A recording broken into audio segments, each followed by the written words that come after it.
termasuk pacaran kemudian haram tetapi ada tawaran yang namanya ta'aruf.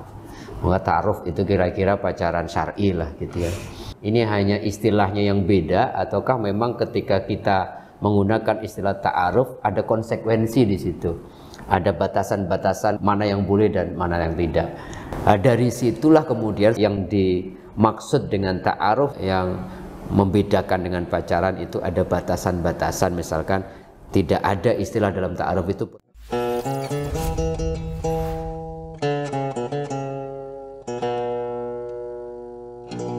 Assalamualaikum warahmatullahi wabarakatuh. Kita berjumpa kembali di channel Tauhid Cinta.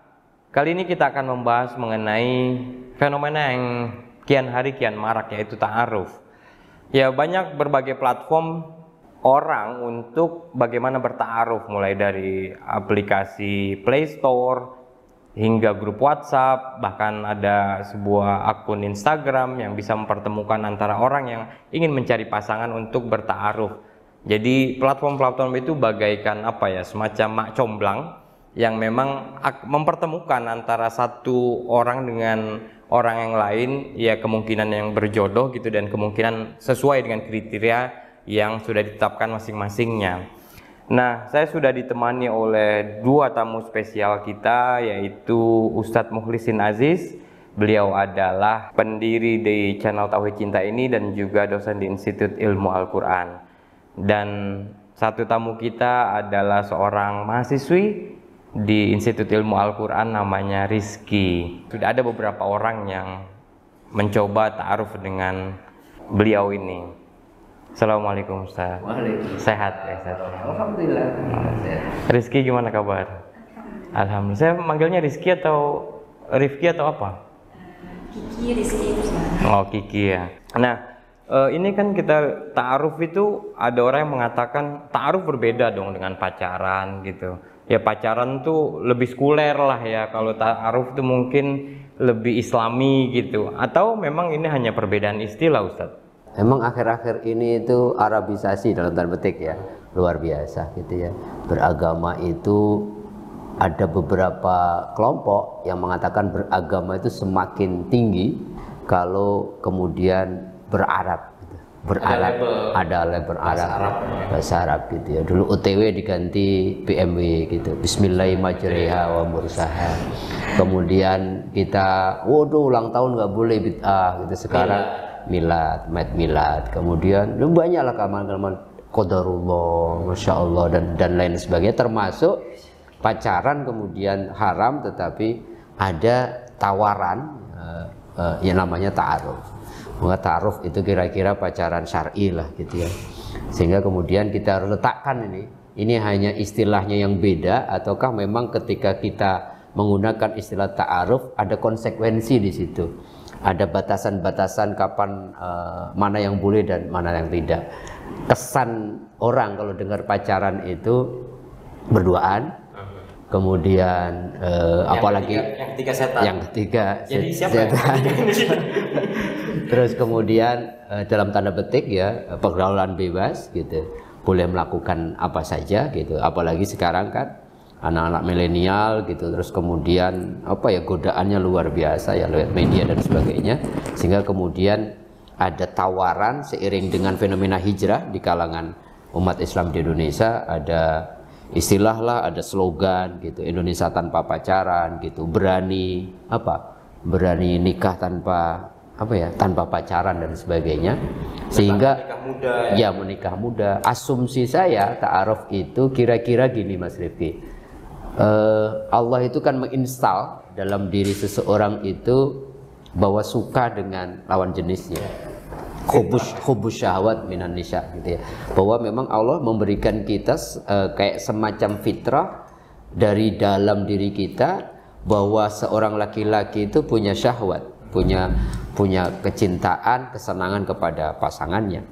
Sehingga kemudian dari situ agama kita kan kira-kira ingin memberikan satu jalan keluar agar keinginannya untuk mengekspresikan cintanya sama lawan jenis itu tetap memuliakan sebagai manusia. Maka Allah menawarkan yang namanya pernikahan.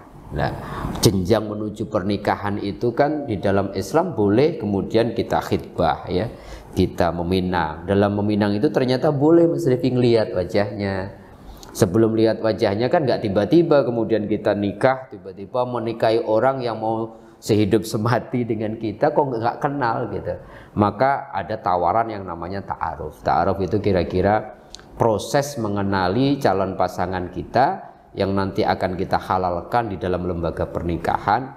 Cuman kemudian di dalam ta'aruf ini nanti Kiki mungkin akan cerita ya dari sisi pelaku ya. Pelaku ta'aruf atau orang yang mewakili lah teman-teman muda yang melakukan ta'aruf itu. Di mana bedanya? Kalau pacaran kan berdua gitu, terus kemudian ya sudahlah jalan sini, jalan sono gitu ya. Tetapi mungkin kalau ta'aruf itu tidak boleh bertemu langsung gitu ya. Ada wasilah, ada perantara gitu. Misalkan Mas Rifki gitu, oh tiba-tiba punya ta'aruf apa sih? Saling kenal kan?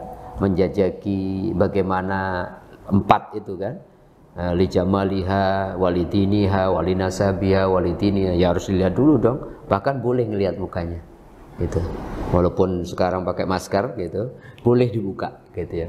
Kemudian anaknya siapa gitu ya, kemudian boleh lima liha gitu, secara bibit, bebet, bobotnya boleh, terutama kepada agamanya. Dari situ maka kemudian kalau berlanjut, kemudian memang sama-sama frekuensinya sama, dilanjutkan. Kalau dalam Islam ada namanya khitbah kan, ada khitbah namanya pinangan. Kalau sudah khitbah jenjang selanjutnya adalah kemudian nikah.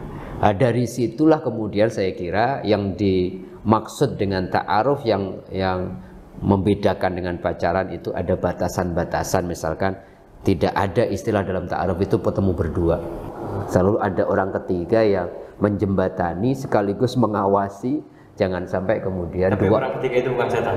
Bukan. Oh, bukan. Jadi orang yang tentunya ya punya standar keagamaan yang bisa menjaga hubungan antara dua insan yang ya Zulaikha sama Yusuf siapa kan juga mengekspresikan saling suka, tetapi ada batasan, sehingga orang ketiga ini nanti yang kira-kira akan menjadi penengah sekaligus kemudian menjadi yang menjaga di antara dua orang yang bukan mahram ini, kemudian tidak melakukan sesuatu yang kemudian dalam batas-batas ta'aruf disebut offset lah. Kira-kira bedanya di situ. Jadi bukan sekedar ini jargon beda aja, yang penting ini pacaran ini, kemudian ta'aruf tarik secara substansi, saya kira ada perbedaan di situ. Ya, nanti mungkin dikonfirmasi sama pelakunya. Oke, saya mau ke Kiki nih sekarang.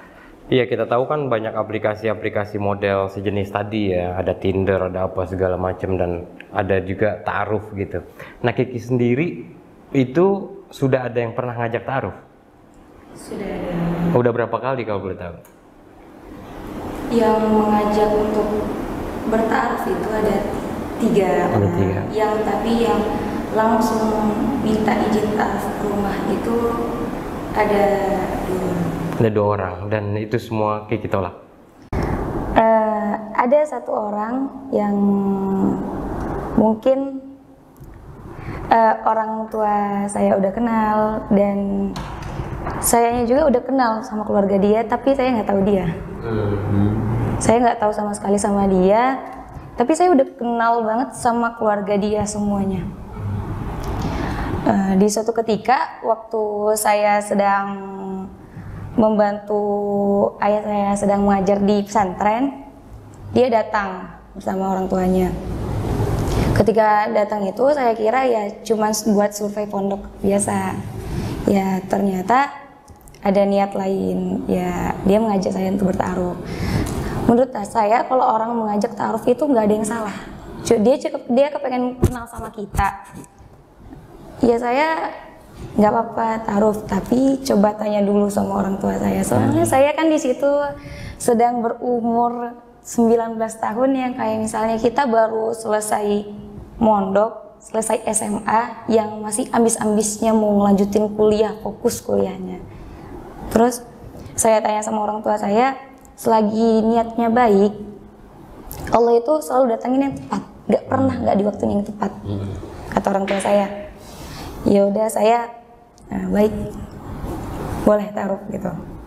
Udah, kita lanjut taruh. Di situ saya sama sekali ada dia di situ, ada orang tua dia dan ada pengasuh pondok ini. Saya di sini. Pas perkenalan pertama kali, saya sama sekali nggak lihat muka dia. Saya nunduk soalnya emang tidak terbiasa berbaur sama laki-laki. Udah, yang kedua, dia tidak ngomong, tapi yang perantara, yang bapak pengasuhan ini yang ngomong, mau bagaimana, mau via kertas atau pakai yang zaman sekarang via online gitu. Menurut saya ya via online aja gitu. Soalnya kalau misalnya kertas ribet banget, kayak dia nyusun kata-katanya dulu atau apa. Udah minta izin kan, dia minta izin nomor saya sama orang tua saya. Pas dia ngechat assalamualaikum warahmatullahi wabarakatuh, langsung ngirim CV. CV itu data diri dia dari kecil sampai gede sampai besar, terus penyakit dia, apa kendala dia, semuanya diterangkan di situ. Oke, jadi calonnya itu sudah kenal dari SMP, tapi Kiki sendiri belum pernah. Belum pernah sama sekali. Nah, sekarang prosesnya ada gimana? Udah sampai hitbah? Sudah, alhamdulillah. Udah, alhamdulillah. Jadi Kiki menerima, orang tua menerima gitu ya. Itu pilihannya ada di orang tua atau di Kiki? Dari saya sendiri. Orang tua tidak pernah memaksakan sama sekali. Pilihan kepada saya karena kata orang tua yang menjalani saya buat kedepannya saya gitu. Dan saya yang harus menerima semua konsekuensinya. Kepada orang tua itu cuma minta nasihat bagaimana dan gimananya, dan dari saya sendirinya saya istikharah, minta bantu doa juga sama Bapak Yai, sama semua orang-orang itu minta doa gimana yang terbaik. Terus dalam posisi hitbah ini ya ada hubungan gitu, maksudnya WhatsAppan? Karena kita sama-sama sedang berpendidikan kembali, jadi WhatsAppan itu cuman kayak ada, kita selalu teleponan, tapi ada mama, kita video call bareng. Ada mama, ada Buya, ada dia, ada saya. Suka video call grup kalau misalnya sekalinya ada itu. Karena dia posisinya juga sedang di Kalimantan dan jaringan itu cukup minim. Oke. Nah, menurut kamu Niki, cukup nggak sih mengenal seseorang melalui CV-nya? Enggak. Terus bagaimana kamu mengenal dia kalau misalkan dari telepon atau video call itu harus sama orang tua?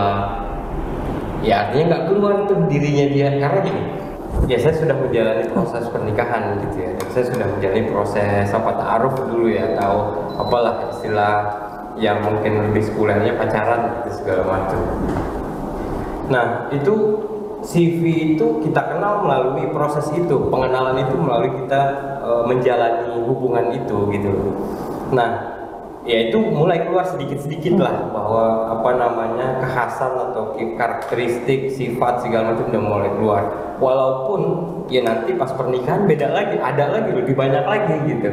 Nah ya ta'aruf kan memang mengenal gitu, tapi belum mengenal, menurut saya sih masih dalam batas yang permukaan aja ya, semacam gunung es gitu, masih banyak nih di bawahnya yang belum terungkap gitu ya. Nah bagaimana Kiki bisa seyakin ini? Karena berhubung dia itu masih berada di ruang lingkup pondok pesantren itu, saya bertanya sama orang-orang yang sekitar dia itu bagaimana? Dia tuh kalau misalnya melalui orang ketiga? Iya, saya bertanya sama orang ketiga, dan saya bertanya sama ibunya sendiri. Dan kalau misalnya orang itu terlihat sih, laki-laki itu terlihat dari cara dia berbicara. Tapi bukan dari omongan yang kayak kata orang janji-janji manis gitu, nggak ada. Kan ada tahap nazar antara saya melihat dia dan dia melihat saya, dan disitulah saya bertanya kenapa gitu mau sama saya gitu. Pasti adalah pertanyaan-pertanyaan seperti itu. Nazar itu harus sekali atau berkomunikasi juga? Iya, berkomunikasi, tapi ada face to face, ngelihat saling menatap gitu. Kalau karena saya tuh nggak kuat kalau tetap sama orang, paling kayak lihat udah ngomong gitu. Nunduk lagi. Apalagi kalau misalnya laki-laki saya nggak bisa. Jadi Kiki juga tidak mau menikah muda. Ya walaupun sudah proses hitbah, tapi nanti aja gitu ya. Udah di skip dulu nih gitu ya. Nanti kalau udah waktunya ya di ini lagi, ayolah kita mulai membicarakan yang lebih serius lagi gitu. Dalam proses ini bisa jadi putus nggak sih dalam tanda petik? Bisa? Bisa. Apa masalah? Kalau misalnya kan nggak boleh menghitbah orang di atas khitbahan orang lain. Kalau misalnya di pertengahan perjalanan dia tidak kuat menunggu saya, dan misalnya saya sudah menemukan orang yang lebih baik, saya minta izin sama dia, apakah boleh saya dengan dia dan diizinkan sama dia, saya boleh. Kalau nggak boleh sama dia? Ya nggak bisa, karena kan udah ada ikatan sama dianya. Ikatannya dalam bentuk apa? Khitbah, perjanjian. Bukan, maksudnya kalau tunangan kan ada apa, diikat oleh cincin, apa simboliknya gitu. Cincin. Oh, cincin. Jadi hitbah itu ya semacam pertunangan itu ya. Ya pertunangan bisa jadi belum fix juga karena kan belum ke jenjang pernikahan ya, belum janur kuning lah kalau istilahnya. Nah, saya mau ke Ustadz Muhlisin dulu nih. Tadi menarik ya pengalaman itu yang mungkin berbeda dengan pengalaman saya lah paling nggak, atau Pak Ustadz saya nggak tahu juga nih pengalamannya gimana. Nah, apa namanya? Ya saya kira kalau mau di tracking ya, ini kan fenomena ta'aruf itu dari ayat-ayat cinta, ada Fakhri dan ya dua perempuan yang di Mesir itu ya. Nah, ya itu sudah mulai itu. Nah, ada kegelisahan dari aktivis-aktivis apa perempuan, pluralisme segala macam. Ya bahwa ta'aruf ini nanti akan mendekatkan kita pada konservatisme, pada apa namanya eksklusivisme gitu loh, bahwa itu tidak khas Indonesia segala macam lah. Nah, menurut Pak Ustadz gimana? Kalau kita kan selalu mengatakan begini Mas Rifki, apa-apa yang terjadi pada satu kondisi itu kan agama harus jadi rujukan gitu ya, bukan adat kemudian dipaksakan sama agama kan. Tapi kalau adat kemudian bersesuaian dengan agama baru disebut khas Indonesia dan sebagainya gitu. Apa yang diceritakan oleh Kiki tadi itu kan kayak semacam tafsir aplikasi dari hadis-hadis Nabi kan, tentang khitbah, tentang bagaimana kemudian orang mengenal pasangan dan sebagainya gitu. Sehingga kemudian kalau itu yang dilakukan kemudian kebetulan gitu buyanya memberikan kebebasan, itu kan menarik garis tengah kekhawatiran itu kan, kekhawatiran bahwa oh ini anak-anak kemudian diambil alih haknya untuk memilih oleh walinya atau orang tuanya, satu nurbaya lagi. Tapi pada titik yang lain garis tengah antara orang bisa gitu mengenal seseorang tanpa harus kemudian melanggar aturan-aturan kumpul berdua gitu, ketemu berdua tanpa ada yang kemudian mengawasi dan sebagainya. Jadi kira-kira beginilah, bahwa ekspresi kita untuk mencintai, suka sama orang itu kan fitrah, sehingga kemudian harus tersalurkan. Oleh saya kira ta'aruf itu dalam batas-batas yang tadi ya, ada kekhawatiran Mas Rifki tadi akan paling tidak diminimalisir.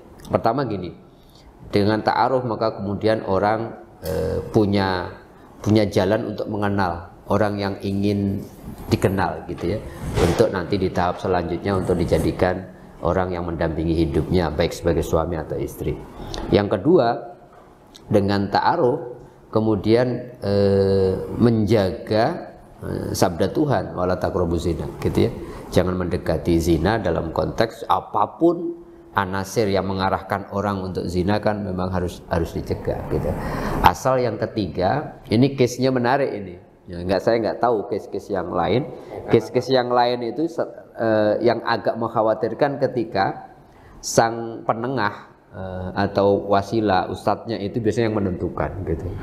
Kamu saya jodohkan ya sama ini, dan biasanya tanpa kritisisme, tanpa kenal gitu. Pokoknya ngalap berkahnya ustadznya kemudian dijodohkan. Itu yang menurut saya apa yang dikhawatirkan Mas Rifki tadi, orang nggak bisa mau CV aja itu artifisial kan, kadang-kadang yang namanya CV kan kemudian bagus-bagusin kerja kan gitu. Apalagi kemudian kalau bayangin kan ngomong Kiki, Buya sama uminya sama calonnya gitu, nggak mungkin kan kemudian ngomong sesuatu yang tidak layak, pasti dijaga betul gimana tetap soleh, tetap kelihatan soleh.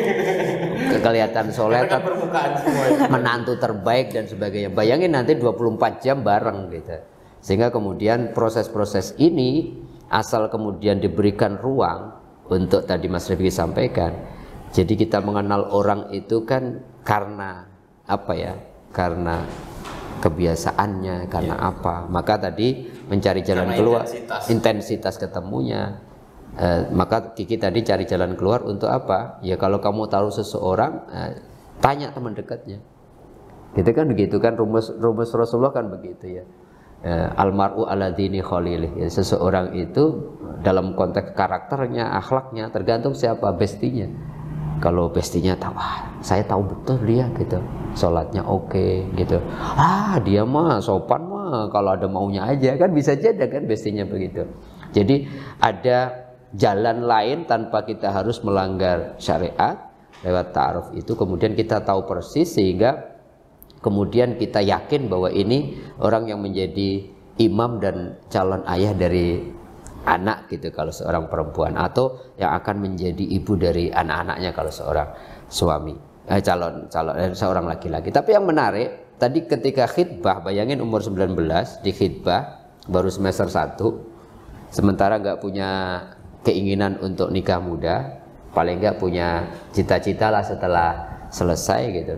Dan dia juga firm, paling tidak punya kesadaran bahwa ini khidbah ini jelas rumusnya, jangan mengkhidbah di atas khidbah saudaranya sesama muslim. Maka dia sadar betul. Tadi bahkan ada statement yang menarik itu, mudah-mudahan calonnya nggak lihat ini. Ketika dia menemukan yang lebih baik dan minta izin dan kemudian diizinkan, kira-kira diizinkan nggak? Gitu. Kira-kira kalau seseorang sudah yakin gitu mengkhidbahnya, kemudian datang gitu, kira-kira kalau Mas Rifki ya enggak gitu. Tapi apa yang terjadi? Kasusnya kiamat sudah dekat. Cerita mungkin di film aja ya, kiamat sudah dekat. Ilmu ikhlas itu ketika dia hanya untuk cari istilah ikhlas saja, semua perpustakaan dia cari apa ikhlas, ada pelang masjid ikhlas dia ambil, dia rocker. Sementara calon yang kedua ini S2 lulusan Al-Azhar, pada titik tertentu dia datang, Pak Haji, saya serahkan, saya ridho kalau dia bahagia, kemudian mungkin imamnya lebih baik kalau lulusan S2 Al-Azhar. Apa yang terjadi?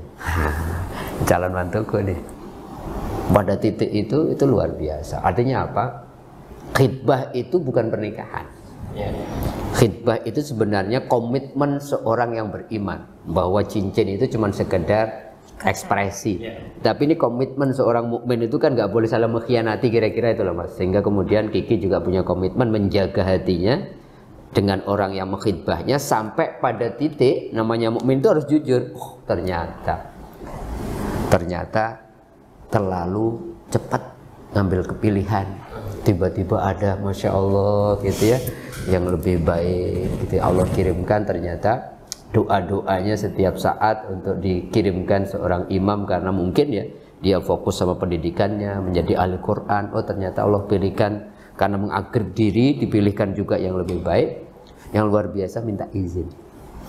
Oke, gini Pak Ustadz, ada yang mengatakan gini, ta'aruf sama pacaran itu kan variannya banyak ya. Kayak tadi Ustadz bilang bahwa ada yang menentukan ustadznya, ya udah yang penting semacam dijodohkan lah antara murid 1A yang laki-laki dengan murid B yang perempuan gitu. Kadang-kadang nggak kenal ya. Kadang-kadang nggak kenal. Ada juga yang misalkan ya kalau fenomena Kiki ini tadi ya Kiki kebebasan itu ada gitu. Maksudnya Kiki yang menentukan, ya orang tua ya setuju apa yang Kiki pilih gitu segala macam. Tapi kan ada orang tua udah dia aja misalkan ya yang lebih menentukan gitu dari sini. Nah varian-variannya banyak juga, dan begitu juga dalam konteks mungkin bagi sebagian orang pacaran gitu. Ya pacaran ada yang saling mensupport, saling ini enggak sama sekali. Ya mungkin bagi orang yang menyamaratakan pacaran gitu, ya pacaran adalah free sex misalkan atau apa gitu. Padahal kan nggak juga, mungkin ya ada ya mungkin kalau kita bersuuzon ya bisa aja gitu. Tapi kan variannya juga banyak sebagaimana varian ta'aruf, varian pacaran juga bisa jadi banyak gitu loh. Nah kita bisa nggak sih klaim-klaim bahwa ya pacaran haram gara-gara ini? Ya bisa jadi dalam pacaran dia mengandung nilai-nilai ta'aruf. Jadi prinsipnya gitu loh, bukan label kata itu ta'aruf atau pacaran. Iya. Pandangan Ustadz gimana? Saya sepakat sejak awal kan tadi, apa sih yang kemudian di dalam Islam itu prinsipnya apa dulu sih? Bahwa Allah ciptakan segala sesuatu berpasang-pasangan. Bahwa laki-laki itu memang fitrahnya senang sama perempuan. Justru kemudian kira-kira Islam memberikan jalan keluar yang tetap memuliakan laki-laki, mengekspresikan hasrat kecintaannya, keinginannya sama perempuan lewat pernikahan. Nah, proses menuju pernikahan itu namanya mengenal orang yang akan kita nikahi. Bahwa bentuknya sebutannya ta'aruf, sebutannya apalagi mau pacaran, mau kemudian sebutannya boleh kenalan dulu atau apapun lah. Maka saya tadi lebih menerapkan prinsip-prinsipnya, bahwa kemudian prinsip dasar satu, la taqrabuz zina. Ini dulu harus disepakati. Jangan kemudian apapun sebutannya, mau ta'aruf, mau kemudian pacaran, mau apapun, yang penting jangan melakukan sesuatu yang memang tidak dibolehkan gitu, antara dua orang yang bukan mahramnya, yang akan mengharamkan orang mendekatkan diri kepada zina gitu. Itu dulu prinsipnya. Dan yang kedua, ada prinsip bahwa yang menjalani ini dua orang ini. Tidak boleh ada pihak-pihak lain yang menentukan sampai kemudian orang yang menjalani itu karena ketawaduan, karena apapun atas dalih dia seorang guru, kemudian kita nggak kenal. Kan banyak kasus juga kan, ta'aruf tidak semua yang berhasil ya. Gara-gara kemudian tadi prinsip-prinsip dasar bahwa yang menikah itu yang menjalani dua orang ini. Bahwa orang tua, bahwa ustadz itu hanya memberikan arahan, bimbingan, itu iya. Tetapi wallahi demi Allah yang menjalani masing-masing. Bayangin orang nggak pernah kenal, demi berkah, demi niat baik, kemudian harus ketemu. Yang kadang-kadang banyak di TikTok, mohon maaf ya, untuk dicium aja minta ampun gitu, padahal sudah halal gitu, dipegang aja saking ininya. Itu kalau dua-duanya nggak siap bisa jadi masalah. Tetapi fenomena kita saya kira menjadi fenomena yang catatan-catatan Mas Ibrik tadi menjadi penting. Jadi bukan istilahnya yang penting, tapi nilai-nilai apa yang kemudian fitrah kita bisa tersalurkan tetapi tetap mulia di hadapan Allah. Oke, luar biasa ini Ustadz pembicaraan kita, nggak terasa nih panjang juga ini, cukup panjang. Oke, terima kasih Pak Ustadz, terima kasih Kiki, terima kasih atas partisipasinya pemirsa. Intinya adalah bahwa ta'aruf adalah mengenal. Ya kalau kita mau mengenal pasangan kita, ya bagaimanapun caranya itu harus kenal luar dalam lah, kita bobot bebet bibitnya. Ya intinya bagaimanapun caranya sesuai dengan koridor-koridor Islam, dan jangan lupa la taqrabuz zina, jangan mendekatkan diri pada zina. Semoga bermanfaat. Mohon maaf atas segala kekurangan. Wabillahi taufiq wal hidayah. Assalamualaikum warahmatullahi wabarakatuh.